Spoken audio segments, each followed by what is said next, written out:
बिस्मिल्लाहिर्रहमानिर्रहीम। Math class 9th chapter number 1 exercise 1.1।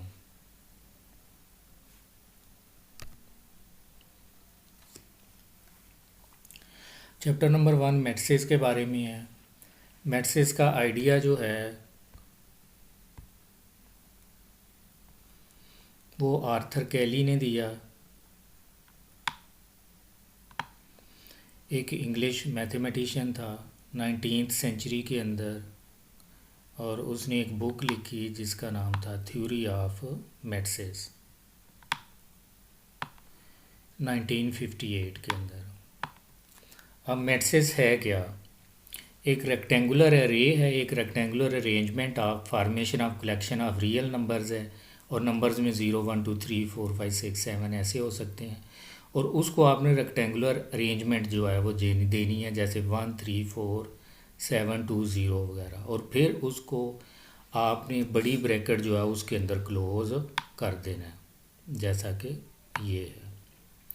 और इस तरह से हमारे पास एक मैट्रिक्स आ जाएगा जिसके अंदर 6 एलिमेंट्स हैं, 1 3 4 7 2 0। इसी तरह से एक अनदर मैट्रिक्स है जो 0 1 3 4 है।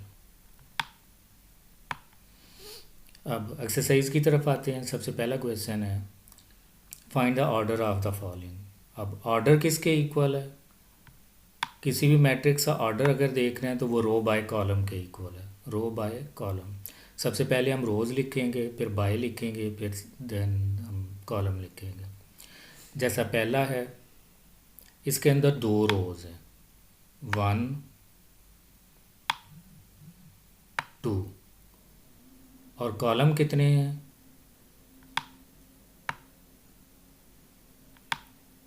2 कॉलम है। इस बात से पहला जो मैट्रिक्स है उसका आंसर होगा 2 बाय 2। सेकंड बी में देन फिर हम देखते हैं तो रोज़ जो हैं वो 2 हैं, और कॉलम जो हैं वो भी 2 हैं। इस वास्ते इसका जो आंसर आएगा, इसका जो ऑर्डर होगा वो 2 बाय 2 होगा। देन थर्ड देखें, सी के अंदर रो जो है वो 1 है, कॉलम जो है वो 2 है। इस वास्ते इसका जो आंसर होगा वो 1 बाय 2 होगा। सिमिलरली डी के अंदर है 3 रोज़ 1 कॉलम, तो 3 बाय 1 हो गया। ई में 3 रोज़ हैं 2 कॉलम हैं, तो 3 बाय 2 हो गया। एफ में 1 रो एंड 1 कॉलम है। जी में 3 रोज़ 3 कॉलम, तो 3 बाय 3 हो गया। एच में 2 रोज़ हैं 3 कॉलम्स हैं, तो 2 बाय 3 जो है वो हो गया। क्वेश्चन नंबर 2 की तरफ, which are the following matrices are equal. Equal matrix जो हैं वो मैट्रिक्स होंगे जिसके कॉरस्पॉन्डिंग एलिमेंट्स जो हैं वो इक्वल होंगे। जैसे ए का एक ही एलिमेंट है जो कि 3 है, और अगर हम सी वाला एलिमेंट देखें, सी मैट्रिक्स देखें, तो सी के अंदर 5 - 2 अगर हम करते हैं तो वो 3 के इक्वल जो है वो होगा। इसका मतलब ये है कि ए के एलिमेंट जो हैं वो भी 3 है, यानी एक एलिमेंट है, और सी का भी एक ही एलिमेंट है। इसका मतलब ये है कि ए इज़ इक्वल टू सी है, यानी ए और सी के कॉरस्पॉन्डिंग एलिमेंट्स जो हैं वो इक्वल हैं। देन फिर बी को अगर देखें तो उसके 2 एलिमेंट हैं, 3 और 5 है, और 3 5 और किसी के अंदर अगर हम देखते हैं तो आई के अंदर देखें तो उसमें 3 2 + 3 जो होगा वो 5 होगा, तो 3 एंड 5 है। इस तरह से बी और आई जो हैं वो एक दूसरे के इक्वल है।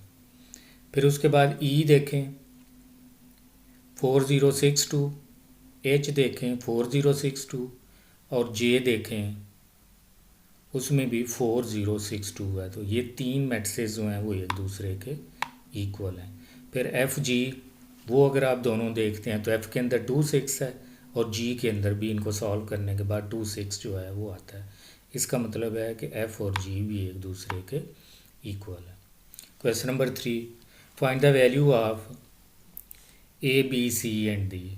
इन 2 मैट्रिसेस के अंदर 4 अननोन वेरिएबल्स हैं, A B C and D, उनकी वैल्यू निकालनी है और दोनों मैट्रिसेस के दरमियान में इक्वल जो है वो लिखा हुआ है। इसका मतलब ये है कि ये दोनों मैट्रिसेस जो हैं वो एक दूसरे के इक्वल हैं। अब जब इक्वल मैट्रिसेस हैं तो इसका मतलब है उनके कॉरस्पॉन्डिंग एलिमेंट्स जो हैं वो इक्वल हैं। पहला एलिमेंट पहले के इक्वल होगा, दूसरा दूसरे के इक्वल होगा, तीसरा तीसरे के, चौथा चौथे के होगा। इसका मतलब है ए प्लस सी जो है वो ज़ीरो के इक्वल होगा, तो हम लोगों ने A plus G is equal to zero लिख दिया। Second one A plus two B is equal to -7 लिख दिया है। Third one C minus one is equal to 3 है। फिर 4d minus 6 is equal to 2d है। जब हम इनको सॉल्व करते हैं, सबसे पहले हम इसको सॉल्व करने लगे हैं। इधर -1 है, उधर जाके +1 हो जाएगा, तो c इज़ इक्वल टू 4, तो c की वैल्यू जो है वो 4 आ चुकी है। अब c की वैल्यू 4 जो है वो हम पहली इक्वेशन में ऐड करते हैं, c की जगह 4 लिखते हैं, तो +4 है, उधर जाके -4 हो जाएगा, तो a की वैल्यू जो है वो -4 हो जाएगी।